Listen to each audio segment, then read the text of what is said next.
अस्सलाम वालेकुम, good morning everybody and Eid Mubarak. Yes भाई, जब तक पूरे 3 दिन कंप्लीट नहीं होंगे हम ईद नहीं छोड़ेंगे। आज भी आपको पता है कुर्बानी कर रहे होते हैं लोग, कुर्बानी नहीं कर रहे होते तो दावतें तो जरूरी उड़ा रहे होते हैं। और फिर पूरी दुनिया में ईद जो है वो आगे पीछे हो ही जाती है, तो 3-4 दिन मना भी लें तो कोई बुराई नहीं है इसमें, नो प्रॉब्लम। मेरे पास 2 ही शलवार कमीज थे तो मैं वो गुज़श्ता और पहले दिन पूरे कर चुका हूँ। तो ईद के तो खैर मेरी भी खास नहीं है, आम ही है, लेकिन ठीक है ना, तीसरे दिन सब कुछ चल रहा है। और वैसे तो ऑब्वियसली आज आपको पता है कि ईद का तीसरा दिन है ही, सरकारी छुट्टी भी है ऑफ कोर्स, लेकिन सबकी नज़रें इस तरफ हैं कि बजट में क्या होने वाला है। और आपको पता है कि हम मुसलसल काफ़ी दिनों से इस पर बात भी कर रहे हैं और हुकूमत के लोगों से भी इंटरव्यूज़ किए हैं और उनके सामने ये रखा कि अवाम को खदशात हैं। हुक्मरान बताते रहे हैं कि नहीं, अवाम को उम्मीद रखनी चाहिए, तो अब हम उम्मीद रख के बैठे हुए हैं। और आज क्योंकि इक़्तिसादी सर्वे भी जारी किया जाएगा मोस्ट लाइकली, तो हम बात करेंगे कि तवक्कुआत क्या हैं, खदशात क्या हैं, ज़मीनी हक़ाइक़ क्या हैं। इसके लिए बहुत से माहिरीन और स्टेक होल्डर्स इकोनॉमी से, हमारे मुल्क की मईशत से, वो हमारे साथ मौजूद होंगे। But let us begin with Mohammad Suhel, जो कि माशी तज्जिया कार हैं और हमें ज्वाइन कर चुके हैं। शुक्रिया sir, thank you so much sir. Eid मुबारक सुहेल साहब सबसे पहले तो। और सर ईद मुबारक के साथ हम आपसे यही पूछना चाहेंगे कि एक ओवरऑल तासुर दिया गया है हुकूमत की तरफ से, और हम ज़ाहिर है हमारे मैक्रो इकनॉमिक इंडिकेटर्स भी बेहतर हैं कि हम मुश्किल वक्त से निकल आए हैं। जो हमारे एक्सपर्ट्स हैं, आप जैसे लोग क्या समझते हैं, हम एक्चुअली मुश्किल वक्त से निकल आए हैं? वो जो गर्दाब की सूरत हाल थी, that time is over now, और क्या हम बेहतरी की तरफ चल पड़े हैं या हम बेहतरी में आगे जा चुके हैं? क्या नज़र आ रहा है आपको गुज़श्ता साल की आउटलुक को देखते हुए? जी बिस्मिल्लाहिर्रहमानिर्रहीम, बहुत बहुत शुक्रिया, आप लोगों को भी ईद मुबारक। अगर देखें, ये जो एनालिसिस होता है ना, वो ये बड़ा सेंसिटिव चीज़ होती है, उसमें आपको मैथमेटिकली देखना पड़ता है कि आप क्या एनालाइज कर रहे हैं। तो ये कहना कि पाकिस्तान की सिचुएशन बेहतर हो गई है, इसका आंसर है यस। अगर पिछले साल से मैं इसको कंपेयर करूँ, अगर इसका आंसर है नो, अगर मैं 2017 से इसको कंपेयर करूं, अगर इसका आंसर है नो, अगर मैं पाकिस्तान की जो रीजन है उसमें जो हालात हैं, तो पिछले साल से हम बेहतरी की तरफ हैं। 2017 के बाद से आपको पता है पाकिस्तान में सियासी कशमकश शुरू हुई, काफ़ी हुकूमतें बदली, फाइनेंस मिनिस्टर तो दर्जनों पता नहीं बदल गए या इससे कुछ कम बदल गए। तो उस हिसाब से तो हम काफ़ी पीछे रह गए हैं। अगर आप हमारे जो रीजन है साउथ एशिया का, उसमें अगर आप देखें पिछले 5, 6, 7, 8 साल से, तो वहाँ भी हम पीछे रह गए हैं। तो ये सिचुएशन है कि हम पिछले साल से बेहतरी की तरफ हैं, मगर पिछले 8-10 साल में हमने काफ़ी कुछ खोया है ऑलरेडी। हमने इतना खोया है कि अगर हम रिकवर भी कर रहे हैं तो जाहिर है उस सफ़र में अभी हम काफ़ी पीछे हैं। अच्छा सुहेल साहब, ये बताइएगा कि अगर हम स्टॉक मार्केट की तरफ देखें तो स्टॉक मार्केट की काफ़ी मुस्बत चीज़ें जो हैं वो भी नज़र आई हैं। सरमायाकारों का एक कॉन्फिडेंस जो है एटलीस्ट वो हमें नज़र आया है। गुज़िश्ता माली साल में बहुत से रिकॉर्ड भी टूटे हैं, जिनके बारे में हम भी इधर इस प्लेटफॉर्म से रिपोर्ट करते रहते हैं। तो क्या हमारी मार्केट अपने ट्रू पोटेंशियल तक पहुँच चुकी है या we still have a long way to go but we are in the right direction? कैसे डिस्क्राइब करेंगे? देखिए, स्टॉक मार्केट इकोनॉमी को और इकोनॉमी का परसेप्शन को रिफ्लेक्ट करती है। 2 साल पहले जब हम डिफॉल्ट के करीब थे तो वो बहुत गिर गई थी, फिर IMF ने आपको एक शॉर्ट टर्म लोन के तहत बेल आउट किया, फिर एक दूसरा प्रोग्राम दिया। तो काफ़ी हद तक जो इकोनॉमिक रियलिटीज़ हैं उसको मार्केट रिएक्ट कर रही है। और अभी भी जो मार्केट का हम एक टेक्निकल यूज़ करते हैं प्राइस अर्निंग रेशियो, वो अपनी हिस्टोरिकल लेवल से नीचे है। इसका मतलब है कि मार्केट समझ रही है कि इकोनॉमी के हालात वैसे नहीं हैं जो पिछले एवरेज पाकिस्तान में हुआ करते थे। और अगर हम पुराने हालात की तरफ चले गए, अगर ये एक्सपेक्टेशन है, तो फिर मार्केट भी पुराने लेवल्स पे जो PE 8 का होता है और आज PE 6 का है उसकी तरफ जाएगी। तो हमें तो लगता है कि इकोनॉमिक डायरेक्शन सही है। हुकूमत बहुत ज़्यादा ग्रोथ की तरफ नहीं जा रही क्योंकि उसके नुकसान होते हैं। और अगर हुकूमत ने यही कंसोलिडेशन, जिसको हम इकोनॉमिक टर्म में कहते हैं फिस्कल कंसोलिडेशन, फिस्कल डिसिप्लिन जारी रखा, तो स्टॉक मार्केट में मजीद बेहतरी की। तो सर क्या आपको गेन टैक्स लगता हुआ नजर आ रहा है इस दफा स्टॉक मार्केट गेन्स पे? देखिए, गेन टैक्स तो स्टॉक मार्केट में काफी सालों से है 15%, मगर कुछ अखबारी इतलात ये हैं कि जो हुकूमत जो रिटर्न है, चाहे वो स्टॉक मार्केट की कैपिटल गेन हो, चाहे वो डिविडेंड हो, या चाहे वो रिटर्न जो आप नेशनल सेविंग से या बैंक में पैसे रख के कमाते हैं, इसमें कुछ इतलात हैं कि शायद उसमें 15% से बढ़ावा कर दिया जाए। अगर ऐसा होता है तो ये इन्वेस्टर्स के लिए या जो सेवर्स हैं उसके लिए थोड़ा सा नेगेटिव डिस्टर्बिंग होगा। अच्छा सोहेल साहब, अब ये बताएं कि ऑब्वियसली अब सारे इंतजार में है कि कल बजट आएगा, एक्सपेक्टेशन भी एक रखी हुई है, हुकूमत भी ऐसे स्टेटमेंट्स पास कर रही है जैसे we should expect something good specially for the salaried class. वज़ीर आज़म जो है वो बहुत कुछ ऐसे स्टेटमेंट्स दे रहे हैं। रेवेन्यू टारगेट्स हमारे क्या हैं, कंसिडरिंग कि ऑलरेडी हमारा 1000 अरब का शॉर्टफॉल है माली साल में, तो हम एक्सपेक्टेशन क्या रखें? देखिए, मेरे ख्याल में जो पिछले 2 साल जितने सख्त थे और जितना सख्त बजट आया था, इस साल इतना न सख्त बजट आएगा न इतने बुरे हालात हैं। क्योंकि अगर आप टैक्स तो एक है, हुकूमत तो अपनी जो कमाई है उसके दूसरे भी जराए होते हैं जिसको हम रेवेन्यू कहते हैं। तो 2 साल में पाकिस्तान की तारीख में या तो हुआ ही नहीं है या बहुत कम हुआ है कि 2 साल में हुकूमत ने इतने टैक्सेस लगाए हैं कि आपका रेवेन्यू डबल हो गया है। हुकूमत का रेवेन्यू 2 साल में डबल हो गया है, जिसका रीजन यही है कि टैक्सेस सैलरी क्लास पे भी लगे हैं, कॉर्पोरेट सेक्टर पे भी लगे हैं, हर जगह टैक्सेस लगे हैं। और जो एरिया पे नहीं लगे वो एक अलग डिबेट है, मगर टैक्सेस बहुत लगे हैं। तो मुझे लग रहा है कि इस दफा कुछ फिस्कल स्पेस हुकूमत के पास है, अगर वो उन एरियाज को जिसमें कॉर्पोरेट सेक्टर है या जिसमें सैलरीड क्लास है कुछ रिलीफ देना चाहे तो सर अगर तो इसमें रिलीफ दे सकते हैं तो देंगे। तो फिर वो जो जिन सेक्टर पे नहीं लगते, हम यूजुअली चले रिटेलर्स और होलसेलर्स की बात कर लेते हैं। होलसेलर कहते हैं हम तो बड़ा टैक्स देते हैं, रिटेलर्स की कहानी आपके सामने है, नाराज हो जाते हैं, हुकूमत का पता नहीं अपना वोट बैंक है या अदरवाइज मजबूरी है, मतलब हुकूमत के फैसले रिवर्स करने पड़ते हैं उनके प्रेशर से। सो ये बड़ा पावरफुल ग्रुप है रिटेलर्स वाला। मेजॉरिटी ऑफ द कंट्री भी ज़ाहिर है ज़्यादातर इसी तरह के कारोबार से वाबस्ता है। क्या सजेशंस हो सकती हैं जो काबिल अमल हुकूमतों के लिए भी हों कि ये वो गुत्थी है जो हम नहीं सुलझा पा रहे, वन आफ्टर अनदर हुकूमतें आई हैं?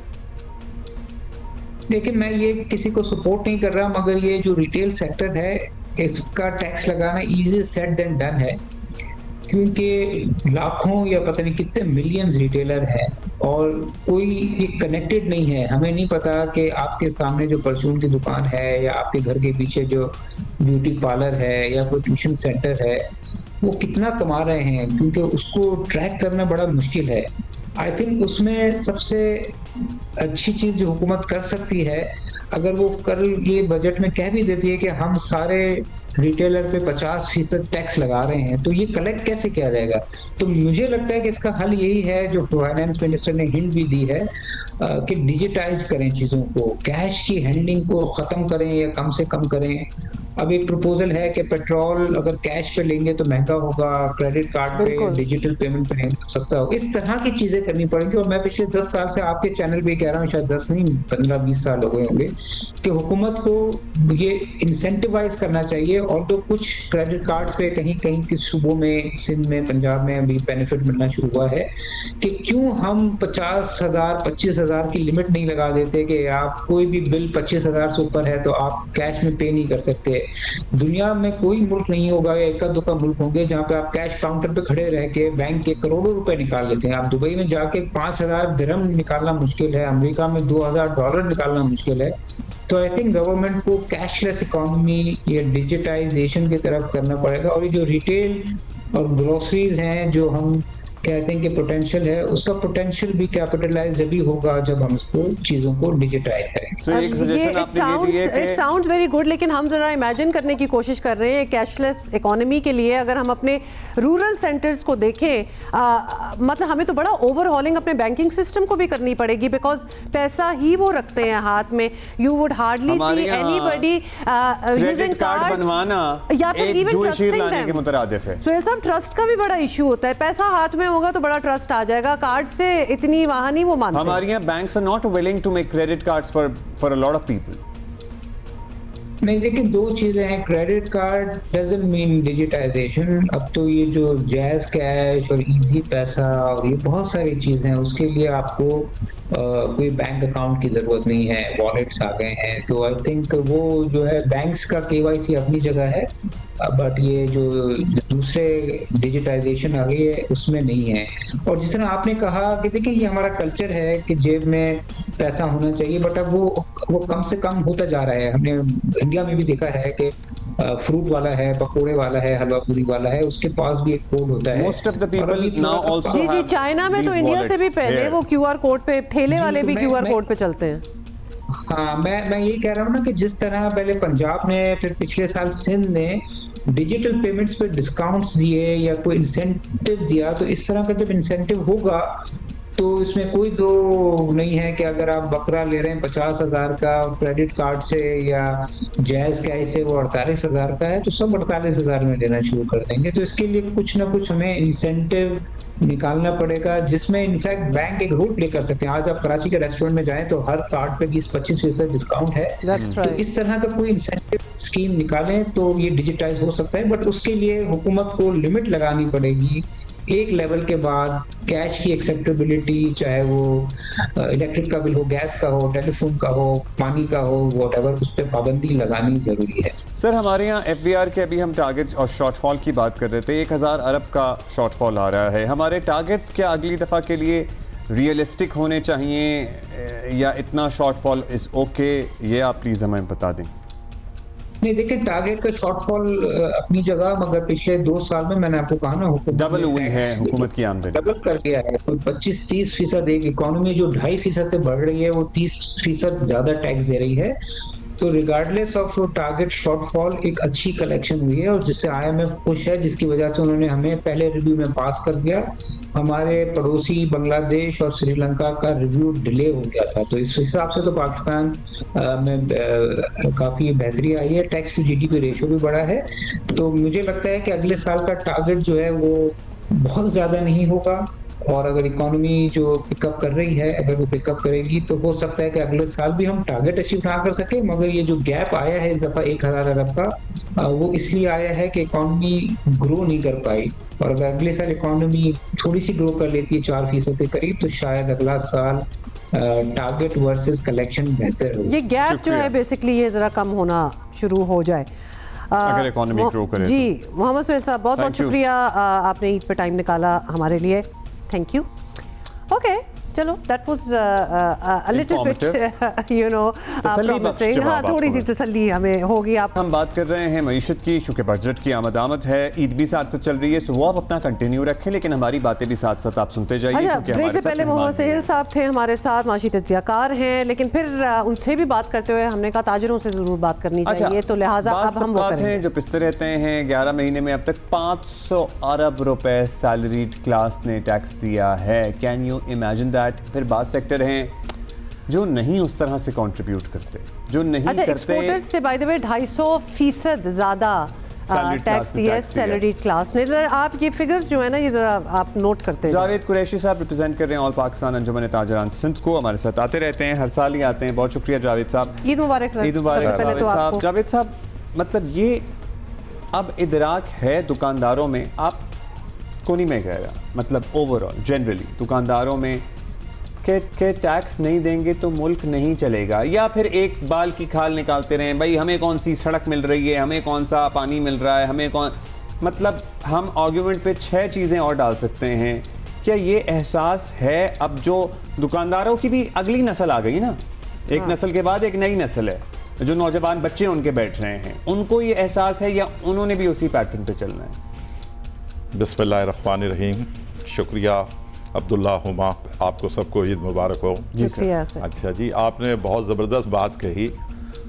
इस हमारे मुल्क का अलमिया यह है कि हमने टैक्स देने की आदत नहीं अपनाई हुई। हमें टैक्स देना पड़ेगा, बगैर टैक्स के कोई भी मुल्क चल नहीं सकता। सर सॉरी, आपने अभी बात स्टार्ट की है, लेकिन मैं इधर थोड़ा सा करेक्शन दे दूं, क्योंकि मुल्क को, पूरे मुल्क को ना डालने की आदत नहीं है। जो सैलरी क्लास है वो इस वक्त मैक्सिमम जहाँ वो उसको भी डाल लें बीच में, मतलब they are giving maximum taxes, तो लिहाजा there is a segment of this मुल्क जो पूरे टैक्सेस दे रहे हैं। तो ये आदत वाली बात में पूरा मुल्क ना लाएं, क्योंकि हम तो बैठे ही हुए हैं टैक्स दे रहे हैं। आपने हुआ सही कहा। अब देखें 11 मंथ में टैक्स अपने जो सैलरी पर्सन ने 490 अरब रुपए का टैक्स दिया है, वो ऑटो के अंदर जाकर कट जाता है। अब आपने कहा है कि ताजिरों ने टैक्स देना है, बिल्कुल देना है जी। कोई ताजिर ऐसी आसमानी मखलूक नहीं है, वो टैक्स फ्री नहीं हो सकते। उसका एक तरीकाकार होता है। हमने मुतवातर जब भी फाइनेंस मिनिस्टर से FBR से हमने कहा जो भी कारोबार करता है, खा वो छोटा है या बड़ा है, उस पर आप मिनिमम फिक्स टैक्स आप लगा दें।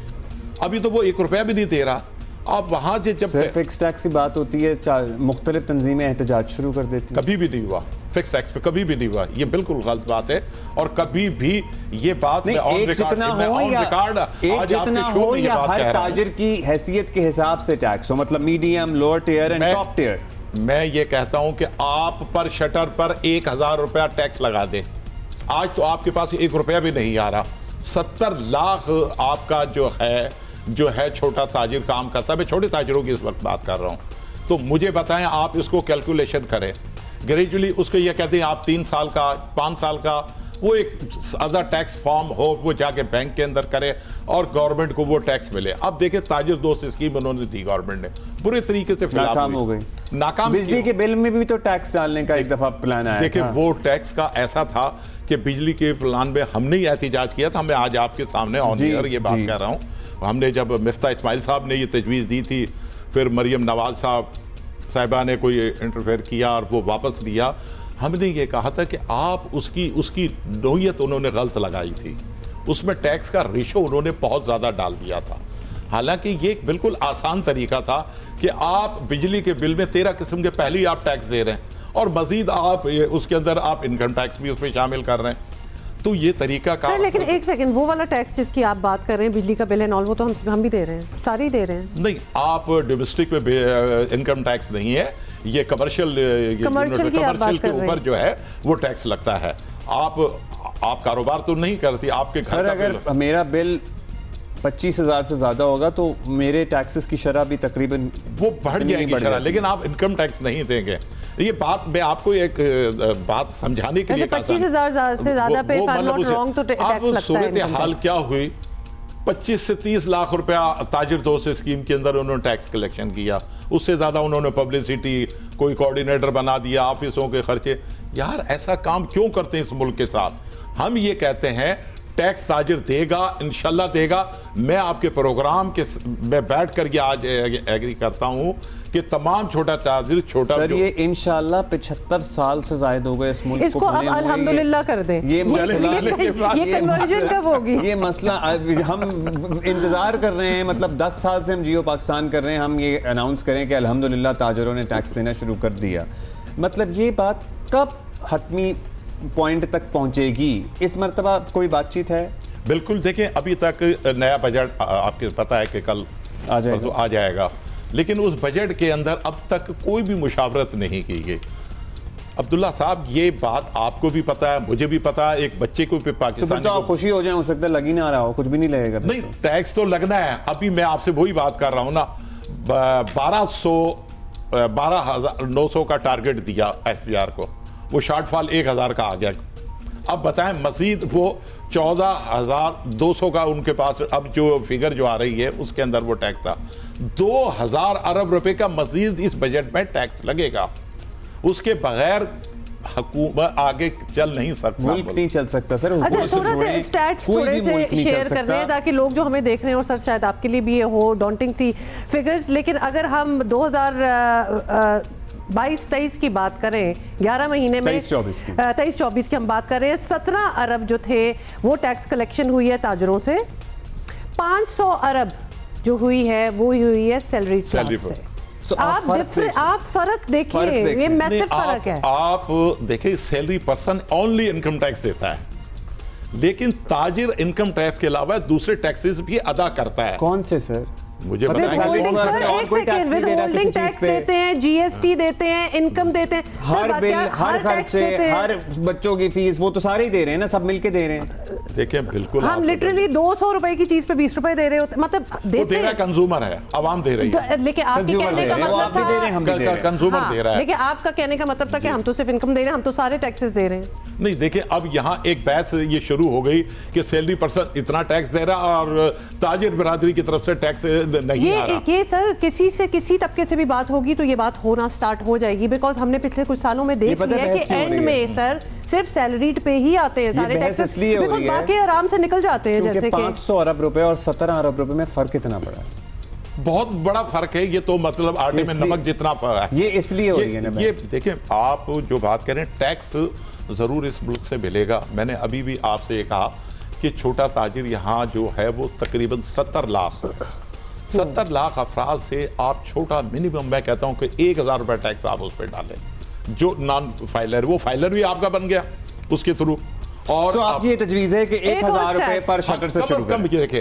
अब वो ग्रेजुअली जैसे उसका कारोबार जैसे वो बढ़ता रहेगा, वो लाजमी उसकी टैक्स की शरह। सर मुझे बता दें, वो बैंकिंग साइकिल, एक मिनट, वो बैंकिंग साइकिल में कैसे आएगा? वो करोड़ों की दुकानें खरीद रहा है, वो गाड़ियां चला रहा है, वो बड़े बड़े घरों में रहता है, वो बैंक से ट्रांजैक्शन नहीं करता। तो उसमें तो गवर्नमेंट की भी गलती है। आवाम को वो रास्ता, चोर रास्ता गवर्नमेंट दिखा रही है।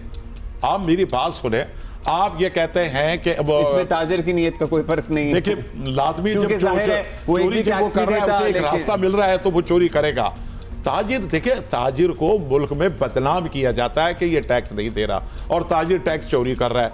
अलमिया यह है जो ताजिर जो टैक्स दे रहा है उसको भी चोर कहा जाता है, और जो नहीं दे रहा उसके लिए तो कोई लेकिन आप ये तो मानते हैं ना कि ये बदनामी किसी वजह से ही आती है। Majority of the retailers they don't give taxes. देखिए अब्दुल्ला साहब, कोई निजाम ही नहीं है वैसे, उनसे तो लेने हकीकत भी होनी चाहिए। इल्जाम तो कोई भी बैठ के किसी पे भी लगा सकता है, इल्जाम ऐसा नहीं होना चाहिए, लेकिन उसके पास फिगर ऐसी होनी चाहिए वो साबित करे। अब मैं आपसे एक बात, 17 और 500 के फर्क में 17 को 500 से ना कंपेयर करें, इंडस्ट्री से कर लें, एक्सपोर्टर से कर लें, किसी से भी कर लें। अब देखें ना, इंपोर्ट एक्सपोर्ट का टैक्स है, ये कहाँ से आता है? कि गवर्नमेंट के अकाउंट में जा रहा है ना, वो किसी के पर्सनल अकाउंट में तो नहीं जा रहा। दूसरी बात ये है, अब यहाँ सुपर टैक्स लगाया हुआ है जी गवर्नमेंट ने। आज की सूरत हाल ये है, तो एंड यूजर तो वो हम अवाम ही है ना, हम ही से एंड में लिया जाता है। एंड आई एम सॉरी, एक और फिगर मैं जरा शेयर करना चाहती हूँ, क्योंकि आप यूरोपियन, अमेरिका, कहीं भी आप चले जाए, एडवांस्ड मुल्कों में भी 35% मैक्सिमम टैक्स इस वक्त लग रहा है सैलरी क्लास पे। यानी अगर आप 100 रुपए कमा रहे हैं ना, तो 35 आप हुकूमत को वापस दे रहे हैं। 35% मैक्सिमम, दिस इज मैसिव। तो ये हाल हो रहा है। ये हम सारे, आप कह रहे हैं ना इल्जाम तो कोई भी लगा सकता है सर, हम तो फिगर्स के साथ डिफरेंस बता रहे हैं। हुमा, आप जो बात कर रही हैं यूरोप अमेरिका की, वहाँ बिल्कुल टैक्स की शरह हमसे बहुत ज़्यादा है। लेकिन आप ये देखें उन्होंने अपनी आवाम के लिए क्या क्या मेडिकल की, एजुकेशन की क्या सहूलतें दी हुई है। हमारे पास तो एक स्प्रिन भी हॉस्पिटल में जाते हैं वो भी नहीं मिलती। टैक्स का पैसा देखें, इसके अंदर एक तजवीज़ ये हो सकती है, गवर्नमेंट सेक्टर के अंदर कम से कम, आज आप देखें इल्ज़ाम ताजिर पे आता है, हम बात करते हैं क्यों, मैं ताजिरों का नुमाइंदा हूँ तो मुझे इसका जवाब देना है, बनता भी है। लेकिन आप देखें अभी इन्होंने MNA MPO की कितनी तनख्वाह, मिनिस्टरों की सैलरी इन्होंने बढ़ाई है। क्या ये मुल्क अफोर्ड कर सकता था हमारा? सर ये तो डिबेट फिर और हो गई ना, ये अब आपका वैलिड पॉइंट है। देखिए बात है ना, कुछ और हो, मैं ये कहता हूँ कि हमें ताजिर बिरादरी ने अपने हिस्से का काम करना है, हुक्मरानों ने अपने हिस्से का काम करना है, कोई भी हमें अपनी जिम्मेदारी हमें निभानी है। अगर हर कोई ये सोच के टैक्स देने से इनकार कर दे कि मेरे घर की सड़क नहीं बनी हुई या मेरे घर 2 घंटे लोड शेडिंग हो रही है, तो फिर इस मुल्क में कोई टैक्स नहीं देगा। नहीं, मुझे हस्पताल जा रहा हूँ या मैं हस्पताल जा रहा हूँ तो मुझे मेरी मर्जी का या मेरा इंफ्रास्ट्रक्चर मुझे मेरा मौक़िफ़ ये नहीं है अब्दुल्ला साहब, मेरा मौक़िफ़ ये नहीं है। ये मौक़िफ़ भी रहा है बहुत अरसे तक ताजिरों का। मैं ये कहता हूँ कि देखिए टैक्स के लिए हमें मोटिवेट लोगों को करना है कि आप ये जो टैक्स देते हैं, आपके टैक्स के पैसे से आपको ये सहूलतें मिलती है। जब आप टैक्स नहीं देंगे, अब लोग कहते हैं यार हमारा टैक्स तो हम जितना दे रहे हैं उसके अगेंस्ट। मेरी बात सुने, अभी आपने ये बात की 35% तक यूरोप अमेरिका में टैक्स देते हैं। मैं वहां इतना टैक्स देते सर, हमारा मैक्सिमम टैक्स, मतलब सैलरी पर्सन वो जो भी है, हम आज टैक्स ज्यादा देते हैं। मुझे बताएं, हम एयरपोर्ट पे जाते हैं, हमें कौन सा वीआईपी प्रोटोकॉल मिलता? आप अमेरिका में चले जाएं, आप यूरोप के अंदर चले जाएं, आप जापान के अंदर चले जाएं, वो टैक्स पेयर को सबसे ज्यादा फैसिलिटी देते। यहां तो हालत ये, जो सबसे ज्यादा टैक्स देता है उसी का गला दबाया जाए। मैं ये कहता हूं टैक्स की शरह बढ़ाने से बेहतर है टैक्स का दायरा कार बढ़ाया। ये वैसे अच्छी मुझे सजेशन लगी। एफबीआर को हम कहेंगे कि हमें स्पेशल ट्रीटमेंट मिलना चाहिए। लोग सारे बहुत टैक्स देते हैं। No we need to close this debate. उसका हक है, मैं तो इस चीज के कहता हूं, वो भी पाकिस्तान। अच्छा सर, थोड़ी सी इस डिबेट को हमने क्लोज करना है, ईद का दिन है, प्लीज याद रहे। हर कोई यही सोचने लगे तो फिर मुल्क नहीं चल सकते। ये वो आर्गुमेंट है, ये पुराना। वो हम इक्वालिटी की बात कर रहे हैं ना, कि हम सारे बाशिंदे हैं ऑब्वियसली, लेकिन देयर आर दोज जो टैक्स नहीं देते, देन देयर आर दोज जो देते हैं। मतलब ये बहुत बड़ा मैसिव डिफरेंस है। बट जावेद कुरैशी साहब, थैंक यू, आप हमेशा आते हैं हमारे पास। ईद मुबारक। आपको भी बहुत मुबारक हो, आपको भी अब्दुल्ला। Thank you. मईशत पे बात हो रही है, ईद मुबारक once again. Doctor Khaqan Najeeb साबिक मुशीर हैं वजारत खजाना के, हमारे साथ मौजूद हैं। खाकान साहब शुक्रिया, ईद मुबारक। अच्छा, सबसे पहले तो हम यही जान लें आपसे, एफबीआर का शॉर्टफॉल आया है सामने, लेकिन हुकूमत जितना पहले रेवेन्यू इकट्ठा कर रही थी उससे कई गुना ज़्यादा इस मरतबा इकट्ठा किया। माशी आशारिये भी मुस्बत ही हैं। क्या वो डायरेक्शन जिसका हम कुछ अरसे से इंतज़ार कर रहे थे वो हमें मिल गई है कि अब हम सेटल हो गए हैं? पॉलिटिकल स्टेबिलिटी भी नज़र आती है, बिकॉज हमने 2017 से ऑनवर्ड्स इतने तजर्बात में बहुत कुछ खोया है। See already we are too late on the train. और सुहेल साहब, ईद मुबारक भी आपको कह दें। क्या है मैंने अस्सलामुअलैकुम जी, ईद मुबारक टू एवरीवन। होपफुली सबकी ईद अच्छी गुजर रही होगी, गोश्त भी इंजॉय कर रहे होंगे, दोस्तों यारों को भी इंजॉय कर रहे होंगे। देखिए, एक तो बहुत इंपॉर्टेंट है टू रियलाइज कि पाकिस्तान ने इस वक्त जितनी टेल विंड है ना हमारे पास, मैं हमेशा कहता हूँ कि शायद 78 ईयर्स में ये टेल विंड नहीं आई। इसका क्या मतलब है? इसका मतलब है कि आपके पास एक अच्छी मैक्रो स्टेबिलिटी है। ये तो हमने कई दफा अचीव किया है at the back of an IMF programme. अब भी हमने at the back of an IMF programme अफरात-ए-ज़र काम, यानी कि कीमतों के बढ़ने की शरह में कमी है, बैरूनी खसारा संभल गया है, रिजर्व्स बढ़ गए हैं, इसका ये मतलब है। और जो दूसरी टेल विंड है वो ऑफ कोर्स का वकार और जो मुल्क का वकार बुलंद हुआ है। So you can have better access to multilaterals. आपने देखा है, चाहे वो किसी का भी लोन हो, IMF का हो, ADB का हो, वो फ्लो इन किया है। इसी के साथ साथ जो दोस्त ममालिक हैं और जो दीगर ममालिक हैं उनके साथ भी आपकी डीलिंग बेहतर हो सकती है। इवन US अथॉरिटीज ने आपको एक ट्रेड ऑफर किया है। अगर ये बैकड्रॉप है आज आपका, तो फिर आज आपके पास वक्त है कि कल जो बजट देने जा रहे हैं वो बड़ा ट्रांसफॉर्मेटिव इन नेचर हो। देखिए, ये तो होगा ही होगा कि IMF में रहते हुए खर्चे जो हैं वो थोड़े कम होने हैं और टैक्सेस जो हैं वो बढ़ने हैं, नॉन टैक्सेस जो हैं वो बढ़ने हैं। पर इस वक्त IMF की बजट आपको पता है, और हमारी इकोनॉमी भी, हम ग्रोथ मोड में तो नहीं है और हम अफोर्ड भी नहीं कर सकते। तो ये आपने बड़ा अच्छा, अमेरिका ने हमें ऑफर की है, रूस हमारे यहाँ स्टील मिल में इन्वेस्ट करना चाहता है। सो ये सारी चीजें भी हमें नजर आ रही हैं और ये इंडिकेटर्स ही हुए ना। कैसे अचीव करें कि हम कुछ ग्रोथ भी करें, और IMF के प्रोग्राम में तो हमने रहना ही है, जाहिर है। सो जो कल बजट देने जा रही है ना, वो उसको ट्रांसफॉर्मेटिव होना चाहिए, जिसका मतलब ये है कि कई तबकात जो ओवर टैक्स्ड हैं मुल्क में उनको मुताबिकत के साथ बाकी के साथ मिला दें। इसका मतलब आसान लफ्जों में ये है कि आप दोनों पाकिस्तान के सबसे अच्छे एंकर हैं, आप हाईएस्ट टैक्स ब्रैकेट में हैं, आप पे जो सरचार्ज लगा हुआ है उसको बतदरीज कम करें। जो लोएस्ट इनकम है 50,000 की, जिस पे टैक्स होता है, उसको 70, 75, 80 हज़ार करें, या उस पे जो टैक्स 5% लगता है उसको घटा के 1-2% कर दें, ताकि लोगों को दिखाई दे कि आप उनको सैलरीड और नॉन सैलरीड, ये एक हो गया। मैन्युफैक्चरिंग पे 45% टैक्स है। जब मैं टेबल पर था फाइनेंस की तो 29% था ये टैक्स। मैं तब कहता था कि ये ज्यादा है, ये 25 के करीब आना चाहिए। ये दिखाई दे। Agriculture income tax, property proper taxes, retail wholesale को टैक्स में लाना, ये तो एक बात है। इससे बड़ा मुल्क को और बूस्ट मिलेगा और दुनिया ये कहेगी कि आप एक मसावी, यानी कि हॉरिजॉन्टल। टिल डेट हमारे पास रिटेल होलसेल को टैक्स नेट में लाने का कोई प्लान नहीं है, क्योंकि जब भी कोई प्लान आता है, चाहे वो बिजली के बिलों की स्कीम वाला प्लान हो या कोई भी हो, हुकूमत खुद ही, मैं कहता हूँ वो भी एहतजाज क्या करते हैं, हुकूमत खुद ही पीछे हो जाती है हुकूमत। here's the difference ना, आपको ये टेलमेंट कभी नहीं मिली जो आज मिली हुई है। सो अगर आज अथॉरिटीज ये डिसाइड करेंगे they want to take fundamental step, और दूसरा जो फंडामेंटल इंपॉर्टेंट स्टेप है ना, सिंप्लीफिकेशन और जो इंपोर्ट ड्यूटीज का घटना है, ये भी दिखाई देना चाहिए। और दूसरी तरफ अपने जो एक्सपेंडिचर हैं, चाहे वो 43 डिविजन्स हैं, चाहे वो जो सब्जेक्ट्स हैं जो वफाक को नहीं चलाने चाहिए, चाहे जो टारगेटिंग ऑफ सब्सिडीज है, चाहे जो डेट में जो पेमेंट्स होती हैं उसमें 22% मार्कअप था, अब 11% है, एक रिलीफ आई है, उसको और बेहतर बनाया जा सकता है डेट की रीप्रोफाइलिंग करके। और आखिरी में जो इस वक्त हमारा 2152 अरब रुपया खर्च होगा डिफेंस में, अगले साल 24-24.5 तो 100 अरब तो हमने IMF से एग्री किया हुआ है, अगर ये 26 से 2300 करना पड़ा तो वो भी कर दे। अगर इस तनाजुल में एक ये बनाएंगे आप बजट, तो ये खुद ही जो मैक्रो स्टेबिलिटी है ना उसको तब्दील करेगा कि आपने फंडामेंटल बजट में काम दिखाए हैं हमें होते हुए, प्राइवेटाइजेशन के पैसे रखें और एक पॉइंट ऑफ व्यू दे देंगे जी अगले एक साल में ये दिखाई देगा, PIA, डिस्कोस, जो आप बेहतर समझते हैं। कोशिश करके देख ली ना एक दफे, कारोबार की तरफ लोगों को कैसे ला सकते हैं कि लोग कारोबार करें।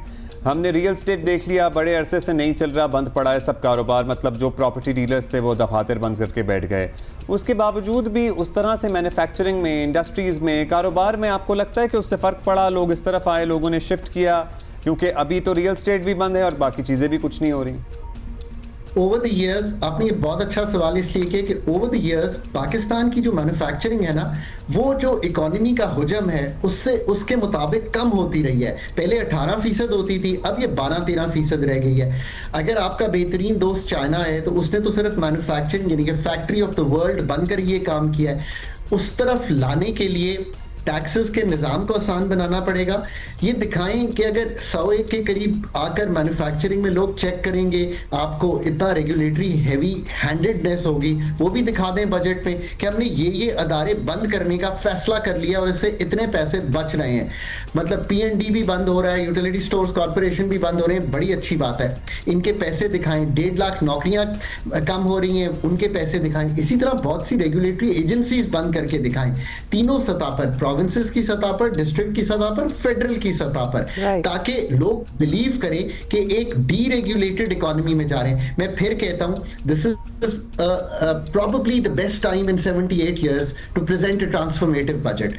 अगर ये दिखाएंगे तो not only the local folks जो कि उम्मीद लगाए बैठे हैं, but जो international community है वो कहेगी कि beyond the defense we've shown depth कि हम surgery beyond. So basically you are saying that there is an opportunity here. तो ये हो जाए. And this should be capitalized. Thank you sir. Thank you for your time. Thank you for your time. Eid Mubarak to you and your family.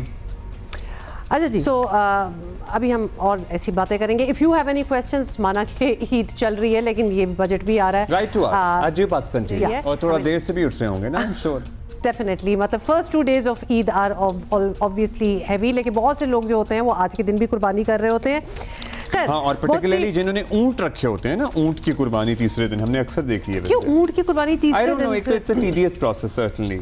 It is difficult. एक तो लंबा time consuming time है, कसाईयों के पास वक्त नहीं होता ना पहले 2 दिन, इसलिए। और ऊंट मैंने देखे हैं इर्द गिर्द। हाँ, Well, I have कल भी देखा था, हाँ, I did, और I couldn't believe बेचारा।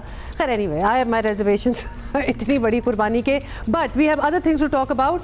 और जी, भारत के खिलाफ जंगी मैदान में नाकाबिले तरदीद बरतरी हासिल करने के बाद हम देख रहे हैं कि सिफारती मैदान में भी पाकिस्तान भारत को कॉर्नर करता जा रहा है। और ईद से पहले से ही हमारी सिफारती वफूद जो है वो दुनिया के बड़े ममालिक के दौरों पर थे, रशिया, यूरोप, अमेरिका, हर जगह सबकी बड़ी अहम मुलाकातें भी हुई। और ये फैसला साज किस्म की हाई लेवल ऑफिशियल्स और रहनुमाओं से मुलाकातें थी, विच एक्चुअली ज़्यादा इंपॉर्टेंस मिल गई इस बात को। नतीजा ये है कि आज हम क्या देख रहे हैं? हाँ जी, हम देख रहे हैं कि चाइना के साथ दोस्ती और मजबूत नजर आ रही है। तुर्की और इस्लामी दुनिया शाना बशाना खड़ी है। अमेरिका पाकिस्तान के मौक़िफ़ का हामी है, ख़ास तौर पर कश्मीर और पानी पर मुज़ाकरात से मुतालिक। भारत का दहाइयों पुराना पार्टनर रूस भी आज पाकिस्तान के साथ गर्मजोशी वाले ताल्लुकात दिखा रहा है। जो सर्टनली हमें एडवांटेजेस दे रहे हैं, और इन्हें किसी नतीजा के इस चीज़ में कन्वर्ट करना, ये हमारे सिफारतकारों या ये हमारी सिफारतकारी का काम है। And that is the challenge actually. That is indeed the challenge. So आपको एक स्टैंडिंग मिल जाए, एक फुटिंग मिल जाए, उसके बाद आप कैसे परवास करते हैं वहाँ से, इसमें हम बात करेंगे। बड़ी तजर्बाकार हैं डॉक्टर मलिहा लोधी साहिबा, साबिक सिफारतकार हैं। बहुत शुक्रिया डॉक्टर साहिबा, आपने वक्त दिया। डॉक्टर साहब, एजाज चौधरी साहब भी हैं, साबिक सेक्रेटरी खारजा हैं। एजाज चौधरी साहब, thank you for taking all the time. आप दोनों को ईद मुबारक, आप लोगों ने टाइम निकाला ईद के दिन। डॉक्टर साहब, लेडीज फर्स्ट, क्योंकि हम शुरू करते हैं फिर। डॉक्टर साहब, आप प्लीज़ बताइएगा, आपका तजर्बा है अभी जिस फुटिंग पे या जिस स्टैंडिंग पे हम देख रहे हैं, एक फील गुड फैक्टर भी है, लोकली भी है, आवाम में भी, और हमें इंटरनेशनली भी जो कमेंट्री नज़र आती है, जो खबरें आती हैं, जो आर्टिकल्स छपते हैं। So yes, there is a feel good factor associated to this recent incident जो पाकिस्तान इंडिया के दरमियान हुआ। पाकिस्तान को लेकर हम इससे किस तरह से भरपूर फ़ायदा उठा सकते हैं, और अभी जो हमारी कोशिशें हैं, do you think they are sufficient? देखिए, इसमें 2-3 पॉइंट्स हैं। पहले तो ये कि मेरा ख्याल है आप बिल्कुल दुरुस्त फरमा रहे हैं कि ये फील गुड फैक्टर ज़रूर हैज़ बीन इन प्ले, लेकिन ज़रूरी बात है कि इससे कंप्लेसेंसी ना आए। True. इसलिए अगर आप बहुत ज़्यादा इस पे जोर देते हैं और ट्रायम्फलिज्म जो है वो ख़त्म नहीं होती, तो फिर मेरा ख्याल है कंप्लेसेंसी का खदशा रहता है। दूसरी चीज़ मैं ये कहूँगी कि इस वक्त सफारती मैदान में ज़ाहिर एक जंग चल रही है भारत और पाकिस्तान के दरमियान। उनकी डेलीगेशन भी बाहर गई है, हमारी भी बाहर गई है, और लगता ये है कि दोनों का काफ़ी हद तक फोकस जो है वो सिक्योरिटी काउंसिल के नॉन परमानेंट मेंबर्स पे तो वैसे ही होता है, लेकिन नॉन परमानेंट मेंबर्स पे भी है। पाकिस्तान की डेलीगेशन ने काफ़ी मुलाकातें की हैं उन मेंबरान के नुमाइंदों से, और जो भारत की डेलीगेशन है वो उन मुल्कों के कैपिटल्स में गई है जो कि या इस वक्त सिक्योरिटी काउंसिल के मेंबर्स हैं नॉन परमानेंट इलेक्टेड, या वो इलेक्शन लड़के अगले साल या उससे अगले साल आ रहे हैं। सो फोकस काफ़ी हद तक सिक्योरिटी काउंसिल पे है। तीसरी चीज़ मैं कहूँगी, जब आपका ये सवाल था कि क्या करना चाहिए, मैं समझती हूँ कि वक्त आ गया है, बहुत अरसा हो गया है कि पाकिस्तान ने कोई ब्रॉड रिव्यू नहीं किया अपनी पूरी खारजा पॉलिसी का। जब इतना बड़ा इंसिडेंट हो जाता है जो कि अभी हुआ भारत और पाकिस्तान के दरमियान, तो ज़्यादा ज़रूरी हो जाता है। देखें, बहुत सी चीज़ें अब्दुल्ला जिसकी आपने बिल्कुल दुरुस्त निशानदेही की, उन सब चीज़ों को हमें रिव्यू करना है ताकि एक वाइड रेंजिंग रिव्यू के बाद हमारा एक स्ट्रेटेजिक प्लान बने। देखें, इस वक्त हमारे जो डिप्लोमेटिक रिस्पॉन्सेज हैं वो टैक्टिकल हैं, स्ट्रेटेजिक नहीं है। उसके लिए हमें एक स्ट्रेटेजिक प्लान की ज़रूरत है। तो मैं तो काफ़ी अरसे से इसकी एडवोकेसी कर रही हूँ। सदर मुशर्रफ के ज़माने के बाद मुझे कोई ऐसा मौका याद नहीं है जबकि हमने इस किस्म का ब्रॉड पॉलिसी रिव्यू किया हो जिसमें सब मिशंस पाकिस्तान के, सब, सिर्फ खित्ते के नहीं, सिर्फ 4-5 नहीं, सारे मिशंस का इनपुट लिया जाए। और फिर आपको मालूम है कि सिविल मिलिट्री ज़्यादा क्लोज कोऑर्डिनेशन भी इस्टेब्लिश करने के लिए एक ऐसा रिव्यू ज़रूरी है, बिकॉज इस रिव्यू में फिर उस किस्म के मैकेनिज़म्स भी आते हैं जिससे कि सिविल मिलिट्री व्यूज़ जो हैं वो ज़्यादा क्लोजली अलाइन हो सकते हैं। अब डॉक्टर मलिहा साहबा, डेफिनेटली आप बिल्कुल सही कह रही हैं। ऑल्सो बिकॉज कोई इंसिडेंट, कोई हैपनिंग कुछ होता है तो रिव्यू की बात होती है, और शायद इसीलिए इतने अरसे में हमने कुछ देखा भी नहीं। But now there has been a major shift खित्ते में। अगर देख लें, हम अपने भी बात कर रहे हैं, फील गुड फैक्टर की भी बात कर रहे हैं, सो अ लॉट हैज़ चेंज, लिहाजा ऑब्वियसली रिव्यू होना चाहिए। एजाज चौधरी साहब, साबिक सेक्रेटरी खारजा हैं आप, अब बताएं कि ये ब्रॉड रिव्यू कैसे हो सकता है, और अगर हो it would be a major undertaking, changes कैसे लाए जा सकते हैं थ्रू इट, क्या लाएं? जी बहुत शुक्रिया। पहले 1-2 कमेंट्स और दे दूं। डॉक्टर साहब ने बिल्कुल दुरुस्त फरमाया कि कॉम्प्लेसेंसी नहीं होनी चाहिए, लेकिन मुझे एक फ़ायदा भी नज़र आया है जी। इसमें फ़ायदा ये हुआ कि हिंदुस्तान में चूँकि झूठ बहुत बोला जाता है, मोदी सरकार बार बार ये कह रही है कि उनको फतह मिली, और जब पाकिस्तान में इतनी बार जब कहा गया तो उनकी आवाम को शक पड़ गया कि कहीं ये कोई हमसे झूठ बोला जा रहा है, तो उसका एक हमें थोड़ा फ़ायदा हुआ। But I larger point I agree.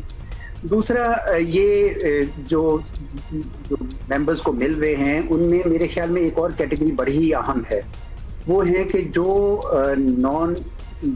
Lower राइपेरियंस हैं मुख्तलिफ रिवर बेसन रिजीम्स में, राइट, क्योंकि बड़ी सेंसिटिविटी है उनके अंदर। और मुझे याद है कि कई ऐसी कॉन्फ्रेंसों में मैं बैठा हूँ जहाँ पे मिस्र के लोग बड़ा ही ज़्यादा वोकल थे, क्योंकि वो नाइल डेल्टा के सबसे लोएस्ट राइपेरियन है, और वो ये महसूस करते थे कि भाई वो जो 20वीं सदी के शुरू में एग्रीमेंट हुआ वो चेंज नहीं होना चाहिए। तो इसके लिए लड़ मर जाते हैं कौमें। तो मेरे ख्याल में वो मुल्क जो हैं वो रेजोनेट करेंगे। तीसरी बात ये है कि हम बेशक डिप्लोमेटिक एफर्ट जितनी भी कर लें अप टू ए पॉइंट, ये सही फरमाती हैं डॉक्टर साहिबा के रिव्यू तो करना चाहिए, लेकिन रिव्यू सिर्फ फॉरेन पॉलिसी का नहीं, बहुत सारी और पॉलिसीज का भी रिव्यू करना है। मिसाल के तौर पर आपकी जो नेशनल वाटर पॉलिसी बनाई आपने 2018 में, उसके तहत एक काउंसिल की मीटिंग्स होती हैं, वो पिछले 1.5-2 साल से बिल्कुल नहीं हो रही। कोई हमें ये देखना है कि पानी जो है अगर रोक दिया जाता है, या रोका तो बड़ा मुश्किल होगा, लेकिन उसके साथ जो मैनिपुलेशन होगी हम उसको कैसे मैनेज करेंगे अपने मुल्क के अंदर, क्योंकि हमारा जो एग्रीकल्चर का स्टाइल है, जिस तरह की क्रॉप्स हम उगाते हैं, ये सारे रिव्यू जो हैं ये भी हमारे लाइफ एंड डेथ के मामले हैं। But largely I agree with her point. अब जो फॉरेन पॉलिसी के रिव्यू की जो बात की जा रही है, मेरे ख्याल में कुछ तो खुद बहुत हो रहा है आहिस्ता आहिस्ता। आई एग्री कि ये टैक्टिकल है, लेकिन कुछ ऐसा हो गया कि बहुत लोग ये कहते थे कि जी आप जो नई बदलती हुई दुनिया है उसके साथ कैसे एडजस्ट करेंगे। सबसे बड़ा सवाल था चीन और अमेरिका का। अब तो इस जंग के बाद तो जाहिर हो गया है कि चीन से बड़ा हमारा कोई दोस्त नहीं है, लेकिन साथ ही साथ अमेरिका के साथ भी ताल्लुकात रखने जरूरी है। बहुत सारे लोग हैं, मेरे जैसे लोग तो बहुत बार कहते थे कि आपको दोनों मुल्क सारी बड़ी ताकतों के साथ, रूस समेत, ताल्लुकात रखने चाहिए, और वो अपने ही कौमी मफाद की बुनियाद पर हो, तो कौमें समझ जाती हैं और वो आपके साथ चलने को तैयार। और रूस के साथ भी हमने एक अजब ही, हमारा जाहिर है हमारे कभी भी रिवायती तौर पर रूस के साथ ताल्लुकात नहीं थे, लेकिन अब जिस तरह के हमारे दौरे भी होते हैं, राब्ते भी होते हैं, इन्वेस्टमेंट की बातें हो रही हैं, this is also new for a lot of people here in Pakistan as well. Ejaz साहब, आपसे certainly एक और सवाल भी करना है, लेकिन डॉक्टर साहब आपकी तरफ वापस आएंगे। डॉक्टर साहब, हम rules of the game change करने की बात करें या अपनी फॉरेन पॉलिसी रिव्यू करने की बात करें, हम ग्लोबली तो चलें करें, हम भारत के साथ जो हमारी फॉरेन पॉलिसी रही है, बाज़ लोगों की ये राय है कि we have had enough of being at the receiving end. हमें अगर एस्केलेशन लैडर है, अगर इंडिया 1 नॉच जाता है तो हम 5 नॉच जाएं। मतलब, लेकिन उसका डिसएडवांटेज भी हो सकता है, क्योंकि जिस तरह का डॉन बनने की इंडिया ने इस खत्ते में कोशिश की, उसको मुंह की खानी पड़ी। सो हमारा जो अभी रवैया है भारत के साथ, भारत बहुत सी हरकतें करता है, हम उसको चेंज करें क्या? देखिए, लेट्स बी क्लियर कि पाकिस्तान की आज सफारती स्टैंडिंग अगर मजबूत हुई है, वो इसलिए भी हुई है कि Pakistan acted with restraint. We were not the ones to initiate the war, however limited the war was, and we were not the ones जिस तरह से उन्होंने हमारे खिलाफ इल्ज़ाम लगाए बगैर किसी सबूत के, हमने तो ये नहीं किया। और तीसरी चीज़ मैं ये कहूँगी कि सीज़ फायर के बाद भी वज़ीर आज़म मोदी की तरफ से जिस किस्म के अग्रेसिव स्टेटमेंट्स आए हैं, पाकिस्तान ने बहुत ही मोहतात तरीके से, महदूद और रिस्ट्रेंट के साथ रिस्पॉन्ड ज़रूर किया है। तो मैं समझती हूँ कि ये एडवांटेज हमें प्रिजर्व करना चाहिए। मैंने तो हमेशा ये आर्ग्यू किया है, नेवर मिमिक द एनिमी, कभी उनकी नकल मत कीजिए। आप अपना नैरेटिव रखिए, अपना पॉलिसी रखिए एंड स्टे ऑन मैसेज। मगर होता ये है कि बहुत दफ़ा they set a trap for you, वो ऐसी चीज़ें कहते हैं प्रोवोकेटिव कि आप भी फिर उसी तरह की प्रोवोकेशन जो है उसमें मुब्तला हो जाते हैं। I think we have avoided that and we should continue to avoid that. अब ये कि आगे क्या करना है, मैं समझती हूँ कि इस चीज़ की शिद्दत से ज़रूरत है कि at some point एक बैक चैनल होना चाहिए दोनों मुल्कों के दरमियान। बिकॉज देखें, we cannot, this खित्ता, the two countries cannot afford a crisis every 2 years, every 3 years. ये this was the 6th crisis. 6 दफ़ा ये क्राइसिस हुआ है पिछले 25 साल में। तो अब ये है कि नेक्स्ट क्राइसिस को अवर्ट करने के लिए, मैनेज करने के लिए, डिफ्यूज़ करने के लिए ज़रूरी है कि एक डिप्लोमेटिक बैक चैनल हो दोनों मुल्कों के दरमियान। इस वक्त डायलॉग तो रूल्ड आउट है। इंडिया जिस किस्म की कंडीशंस लगा रहा है, पाकिस्तान उसको नहीं मान सकता। तो पाकिस्तान की तरफ से भी बहुत क्लियर है स्टैंस कि अगर कश्मीर किसी मुज़ाकरात का हिस्सा नहीं होगा तो पाकिस्तान किसी किस्म के फॉर्मल डायलॉग में एंटर नहीं हो सकता। सो देयरफॉर मैं समझती हूँ कि ये एक डिप्लोमेटिक डिवाइस अवेलेबल होती है मुल्कों को जब वो फॉर्मल डायलॉग नहीं कर पाते, और वो है बैक चैनल। और इस बैक चैनल के ज़रिए हमें देखना चाहिए कि किस किस्म का हम एक माहौल बना सकें जिसमें कि आगे जाके फिर फॉर्मल डायलॉग रिज्यूम हो सके दोनों मुल्कों के दरमियान। देखिए, अच्छा एजाज चौधरी साहब, जी कंप्लीट योर थॉट। मैंने कहा India has found that war is not an answer. उन्होंने अपने नए सो कॉल्ड नए डॉक्ट्रिन से कोशिश की कि टेररिज्म का जवाब एक मिलिट्री सोल्यूशन से दिया जाए। They failed. Hopefully उन्होंने ये सबक भी we hope that they have learned from it. They learned the lesson. Doctor मलिया साहिबा, आप अभी obviously back channel diplomacy talks की बात कर रही थी। एजाज चौधरी साहब, बैक चैनल टॉक्स में भी अप्रूवल्स इन्वॉल्व होती हैं, मतलब कोई एक लेवल पे दो लोग यहाँ इंडिया के यहाँ पाकिस्तान के बैठ के बातें तो नहीं कर सकते। आर वी देयर येट कि हमारी बैक चैनल टॉक्स स्टार्ट हो गई हो या हो किसी तरीके से ऑलरेडी? पुलवामा के क्राइसिस के बाद भी एक बैक चैनल चलती रही है, अगर चाहे वो इंटेलिजेंस लेवल्स पे थी। बैक चैनल तो हमेशा ही मुफीद होती है। अगर फ्रंट चैनल भी खुल जाए, फॉर्मल चैनल भी खुल जाए, तो वो बहुत ही ज्यादा कारआमद होती है, जिस तरह 2004 से 2008 के पीस प्रोसेस में थी। आपने देखा कि इवन कश्मीर के सोल्यूशन के लिए भी कोशिश की गई। तो मैं समझता हूँ कि बैक चैनल तो बहरहाल जरूरी है, लेकिन हिंदुस्तान ने कुछ एक अजीब सी रविश इख्तियार की है जो दुनिया में किसी और दो ममालिक में नजर आती नहीं है, कि आप नेबर्स भी हों, न्यूक्लियर आर्म्ड भी हों, और फिर भी आप बातचीत भी ना करें। तो जो इनकी सारी पॉलिसी थी कि पाकिस्तान को वो हम आइसोलेट कर देंगे, पिछले 9 साल से ये कर रहे थे, वो तो हुआ नहीं, क्योंकि इस क्राइसिस में बल्कि उल्टा रिजल्ट निकला कि पाकिस्तान के साथ तो कई बहुत ही खुलकर आवाजें आई, लेकिन हिंदुस्तान के साथ तो एक भी नहीं खड़ा हुआ। बल्कि उनके जो बहुत गहरे पुराने दोस्त थे, ये तो ये दावा कर रहे थे कि हम तो गल्फ के अंदर भी चले गए हैं, मिडल ईस्ट में भी चले गए हैं, रूस के साथ भी है, तब वो हुआ नहीं। तो उससे साफ नजर आया कि ये पॉलिसी जो है डिसएंगेजमेंट की, ये पॉलिसी ठीक नहीं है, डिस्कनेक्ट की। I hope they have realised it. अभी नजर तो नहीं आ रहा मोदी साहब की जो बातें हैं वो इस तरह की हैं कि वो अपनी ऑडियंस को अभी भी ये बताना चाह रहे हैं कि देखें हमारी पॉलिसी कामयाब हो रही है, हो नहीं रही।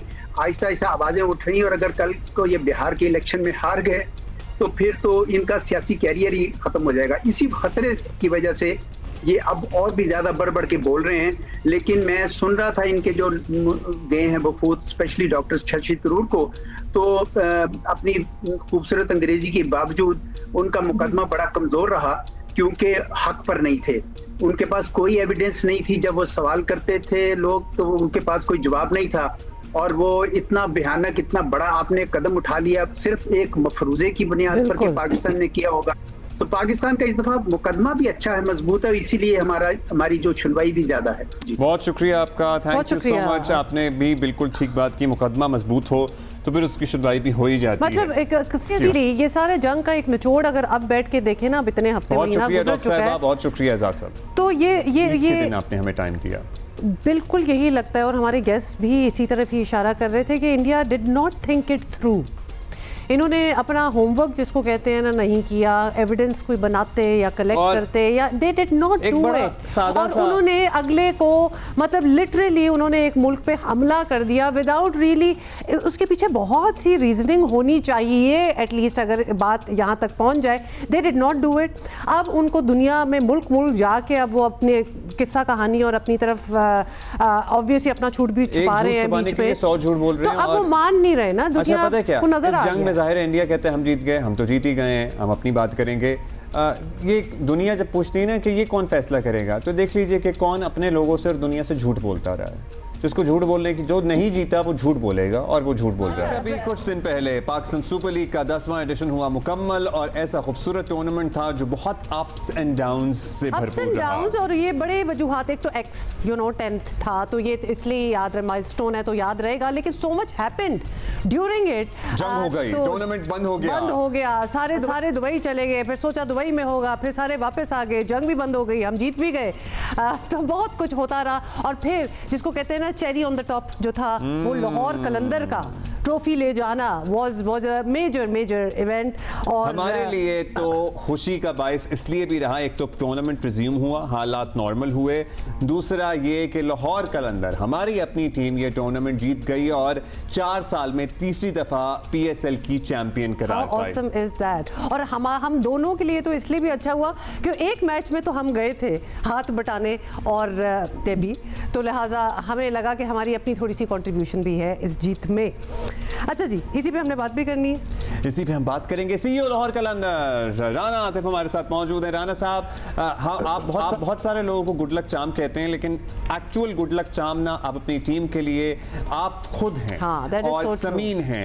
मतलब जिस तरह से आप लोग अपनी टीम अपने ग्रुप को लेकर चल रहे हैं और सालों से चल रहे हैं, और शुरू में इतने डाउन्स लोज देखने के बाद भी आप लोगों ने जो फिर फ्लाइट पकड़ी, माशाअल्लाह you are consistent, you are doing a great job. ये गुर वक्त के साथ आता है या और राना साहब ईद मुबारक। ईद मुबारक, मतलब ईद मुबारक भी आपको कह दें क्योंकि आपने हमारे लिए टाइम निकाला है और आप हमेशा निकालते हैं। ये गुर वक्त के साथ आता है या फिर you have learned this over time? हां, you have learned this over time या फिर ये था शुरू से ही whatever you used to do before? Abdullah और हुमा, बहुत शुक्रिया मुझे इनवाइट करने का, और आपको और आपकी पूरी टीम को और पूरे आपके देखने वालों को और पूरे कलंदरों के फैंस को और पाकिस्तानियों को बहुत बहुत ईद मुबारक।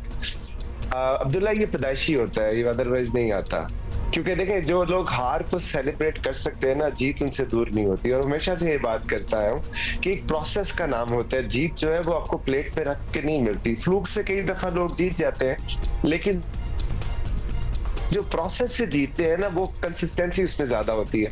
और यही बात लाहौर कलंदर ने साबित की कि ऑल्दो कि आपके जो अभी आपने कहा कि शुरू में हमारी पोजीशन वैसी नहीं थी, उसकी वजह थी। उसकी वजह ये थी कि हमारे इमर्जिंग प्लेयर नहीं थे। उस वक्त टैलेंट पाकिस्तान में एक आ गया था कि खत्म हो गया। हमारे जो इमर्जिंग थे, एक 29 साल के थे, एक 31 साल के थे।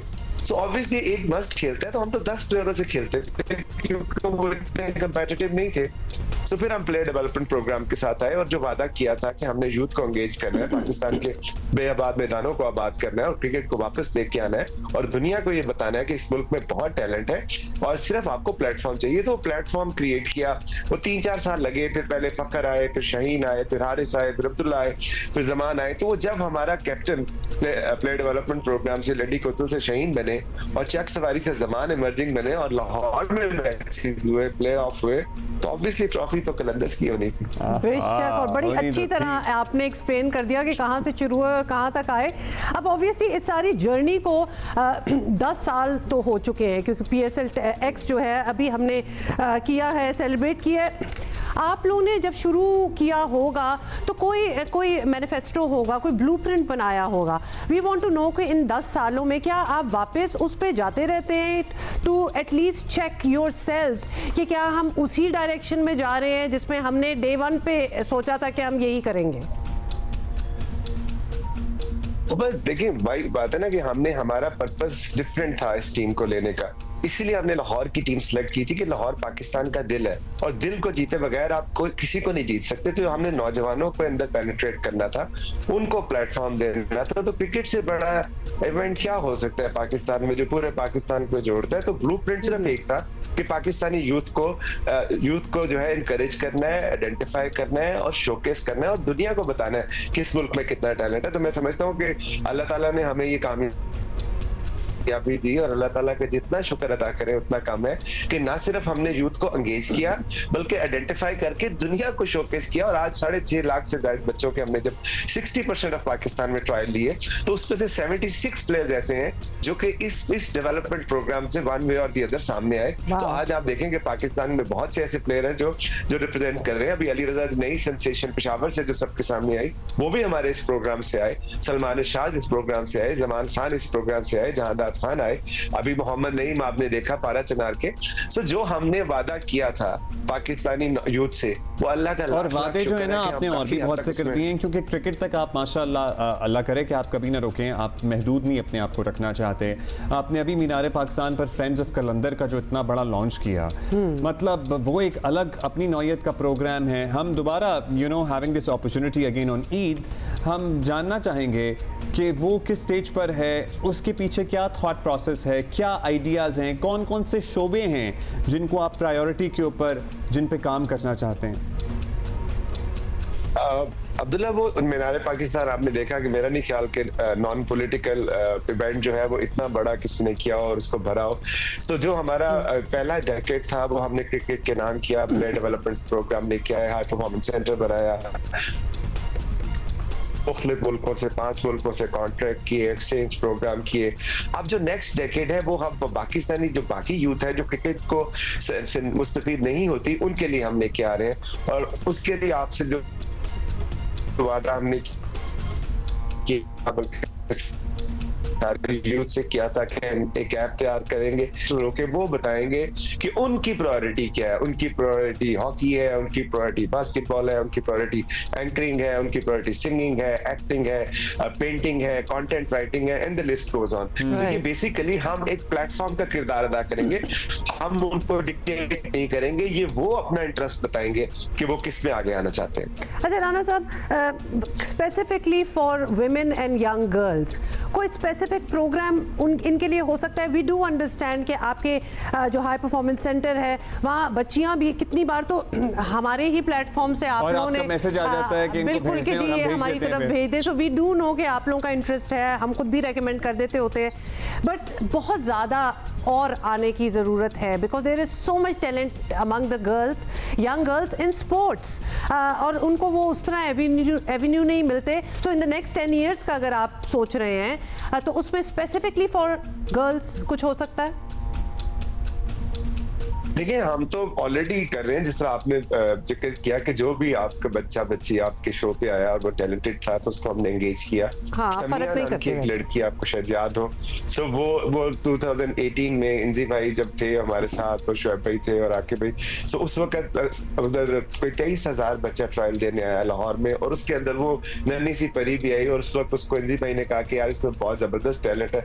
मेरा ख्याल 7-8 साल की थी, तो उस वक्त हमने उसको 20 ईयर्स का उसके साथ कॉन्ट्रैक्ट किया। आज माशाल्लाह वो पाकिस्तान क्रिकेट के दरवाजे पे दस्तक दे, और जो लोकल टूर्नामेंट हुआ उसमें वो हाईएस्ट रन स्कोरर थी। So women player development programme जो है वो भी हमारे कार्ड पे है। अभी हम जा रहे हैं पाकिस्तान के 25 शहरों में, जिसमें हम अपना मेल प्लेयर डेवलपमेंट प्रोग्राम और वुमेन प्लेयर डेवलपमेंट प्रोग्राम, एक दिन मेल के ट्रायल होंगे, एक दिन वुमेन के ट्रायल होंगे, और उसके बाद उनका रीजनल टूर्नामेंट, फिर उनका जो नेशनल टूर्नामेंट। ये प्राइम मिनिस्टर यूथ प्रोग्राम के तहत जो है हम उसको पूरा प्लान बन चुका है, और इंशाल्लाह अच्छा, मतलब प्रॉपर इससे ट्रायल्स नहीं हो रहे, अब आप टूर्नामेंट पे आ गए हैं। कर रहे हैं जबरदस्त। मैंने कहा अभी ट्रायल से आगे निकल के टूर्नामेंट पे आ गए। जिस तरह नहीं, पहले भी हम टूर्नामेंट करवाते थे, लेकिन इतना मैच लेवल पे नहीं कराते थे। पहले हम करते थे, अब हम 25 शहरों में जा रहे हैं, जिसमें के शहर भी शामिल है।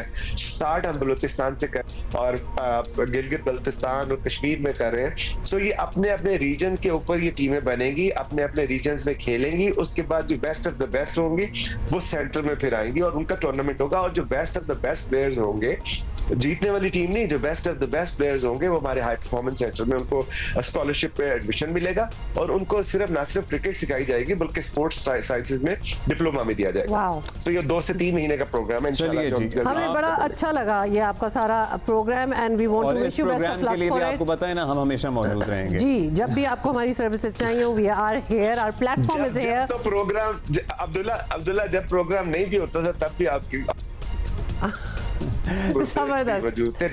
ये सफर जियो के बगैर मुकम्मल नहीं हो सकता। मैं आपको बताऊं, अगर जियो ना होता तो कलंदर्स ना होते।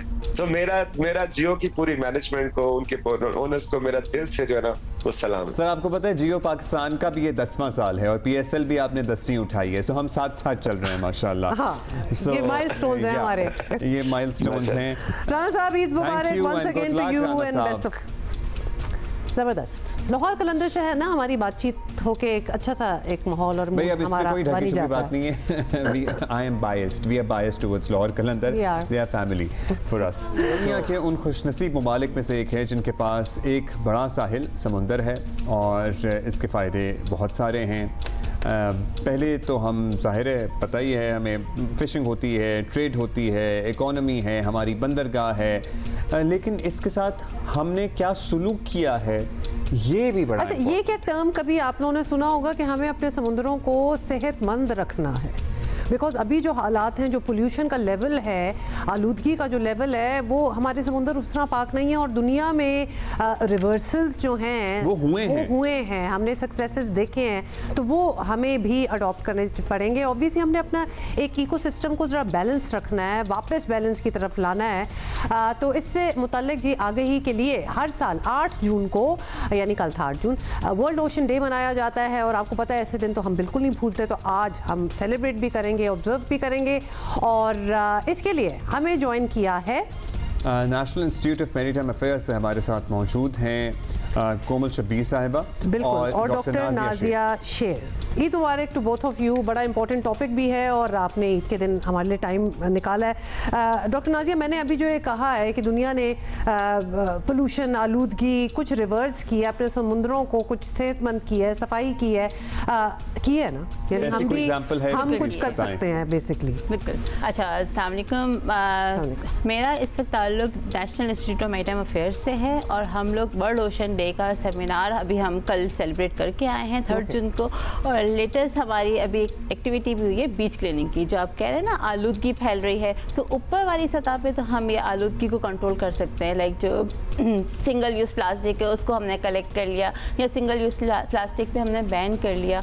लेकिन जो इंटरनली जैसे हम जो गंदगी समंदर में फैला रहे हैं, जैसे अनट्रीटेड वेस्ट है, बिल्कुल उसको अगर हम ट्रीट करके डालें तो ये सबसे बड़ा हमारे लिए प्रॉफिटेबल हो जाएगा। इसके अलावा आपको पता है समंदर हमें इकोनॉमिकली भी बेनिफिट कर रहा है, हमारी ब्लू इकोनॉमी को लेकर चल रहा है। ना सिर्फ ये कि ट्रेड में ये हेल्प कर रहा है, बल्कि इसके ज़रिए हम मुख्तलिफ मिनरल्स एक्सप्लोरेशन कर सकते हैं, आपकी फ़िशिंग है, आपकी इसके थ्रू हम दूसरे अल्टरनेट रिसोर्सेज को भी कर सकते हैं। ये नहीं कि समंदर से ही हम ले लें, हम इसमें एक्वाकल्चर भी कर सकते हैं, मैरीकल्चर। अच्छा चलिए, ये सारी चीज़ें तो वो हैं जो हम कर सकते हैं और हम रिपीट भी करते रहते हैं, लेकिन हम इस वक्त वेयर डू वी स्टैंड? कोमल, आपसे पूछना चाहेंगे कि इस वक्त हम कर क्या रहे हैं? हमारे समंदरों की क्या हालत है? समंदर की पहले जैसे कि आपने मुझे इंट्रो दिया मेरा, thank you so much for inviting us. Basically ये है कि हम लोग ऑलरेडी काम कर रहे हैं इन चीज़ों के ऊपर। अगर मैं स्पेसिफिकली बात करूँ ब्लू इकॉनमी के पर्सपेक्टिव में, तो हम अपने समंदर को साफ़ करने के लिए हमारी जितने भी ममालिक में मुख्तलिफ इंडस्ट्रीज़ हैं, हम लोग पूरी कोशिश कर रहे हैं कि जितना भी इफ्लुएंस होता है या जो मादा होता है, जहरीली मादा, वो हम समंदर में कम से कम डंप करें, क्योंकि ये एक बहुत बड़ा हमारे लिए एक अचीवमेंट होगी कि अगर हम उन चीज़ों को कंट्रोल कर सकें। इसी तरीके से जितना भी हमारा वेस्ट प्रोडक्ट्स होते हैं, केमिकल्स होते हैं, ऑयल स्पिलेजेस होते हैं, जो कि हमारी मुख्तलिफ साहिलों पर होते भी रहे हैं, तो उनकी सफाई के लिए हमारी नेवी भी और हम लोग जो हमारा इंस्टीट्यूट है, हम लोग बहुत काम कर रहे हैं। कोशिश कर रहे हैं कि बाकी सारे अदारे भी इन पर हमारे साथ मिलकर काम करें। तो we all are working on it और हम इसके लिए बहुत अच्छे इनिशिएटिव्स कर भी रहे हैं। और जैसे कि अभी हम लोगों ने कुछ दिनों पहले बीच क्लीनिंग ड्राइव भी की थी। ये सब चीज़ें भी हम लोग साथ साथ करते रहते हैं ताकि ज़्यादा से ज़्यादा लोगों में अवेयरनेस क्रिएट हो सके। हमारे यहाँ और कितना ट्रेंड है? हमारे यहाँ मरीन बायोलॉजिस्ट होते हैं, क्या बच्चे इस तरफ आते हैं? कितना रुझान है या बच्चों को इस तरफ लाने के लिए अवेयरनेस की क्या ज़रूरत है डॉक्टर साहबा? देखिए, national institute of maritime affairs इसका काम ही अवेयरनेस फैलाना है। हमारे जो सेमिनार्स होते हैं उसमें डिफरेंट स्टेक होल्डर्स को हम एक जगह पे जमा करते हैं। लास्ट टाइम हमारा जो सेमिनार हुआ है उसमें हमने policy makers, decision makers, stakeholders, students, different academia के और इंडस्ट्रीज के, ऑर्गेनाइजेशंस के, सबको कलेक्ट किया और उनको अवेयरनेस दी है। तो हम अवेयरनेस अपनी फैला रहे हैं। अच्छा, दुनिया में तो क्या होते हैं, मोती क्या होते हैं, पर्ल फार्मिंग भी हो रही है। क्या हमारे यहाँ कोई पर्ल फार्मिंग का प्रोजेक्ट है? यहाँ पर पर्ल कल्चरेशन बेसिकली इसको कहते हैं। तो हम लोग ने इनिशिएट कर रहे थे, मुख्तलिफ जगहों पर इस पर एक्सपेरिमेंट्स हो रहे हैं, बट उस इंडस्ट्री के लिए ये बहुत डेलिकेट इंडस्ट्री है। बेसिकली जब पर्ल की फार्मिंग की जाती है तो उसको पूरा एक आइसोलेशन में, उस इन्वायरमेंट में रखा जाता है। दैन उसके बाद वहाँ पर जो स्पीशीज़ होती हैं, उन ख़ास स्पीशीज़ को वो कंट्रोल इन्वायरमेंट दिया जाता है। वो तो समंदर में ही लोग करते हैं। हाँ, तो वो इस तरह की फार्मिंग वहीं पर की जाती है ना, पूरा एक एरिया को रिस्ट्रिक्ट कर दिया जाता है। कैसे कंट्रोल करते हैं? कंट्रोल एनवायरनमेंट यानी कि एक पूरा एरिया रिस्ट्रिक्ट केजेस बना दिए जाते हैं या केजेस की फॉर्म में हम करते हैं। ये समंदर के अंदर भी कल्चरेशन होती है in the form of cage culture हम लगा दें या इस तरह की चीज़ें हम कर दें या राफ्ट कल्चर्स हम लगा दें। ये सारी चीज़ें कल्चरेशन के पर्सपेक्टिव में जाती हैं, जो कि एक्वाकल्चर की मैडम ने बात की थी। तो हम उस तरीके से इन चीज़ों को कर सकते हैं। लेकिन पाकिस्तान पाकिस्तान की बात करूँ तो पाकिस्तान में अभी इतनी एडवांस इंडस्ट्री नहीं है। श्रिम्प फार्मिंग हो रही है, तिलापिया फार्मिंग हो रही है, फिश फार्मिंग हो रही है, लेकिन अभी हम इस स्टेज पे आए नहीं है। देखिए इन्फॉर्मेशन जो है वो आज मिली है। थैंक यू लेडीज, ईद मुबारक। बड़ा अच्छा लगा आप लोगों से बात करके। अच्छा, रुझान भी लोगों का इंटरेस्ट भी जो है ना वो बड़ा बढ़ रहा है। और यंग वो ईद है जिसपे कोई मछली नहीं खा रहा होगा। नहीं, वो मौसम मतलब वो नहीं है ना, महीना होता है ना मछली का। ये ईद भी वो नहीं है, ये वो वाली ईद भी नहीं है, इसे गोश्त की ईद है। और बड़े गोश्त या छोटे गोश्त, नॉट मछली। अच्छा जी, मछली। And that is it. We're gonna see you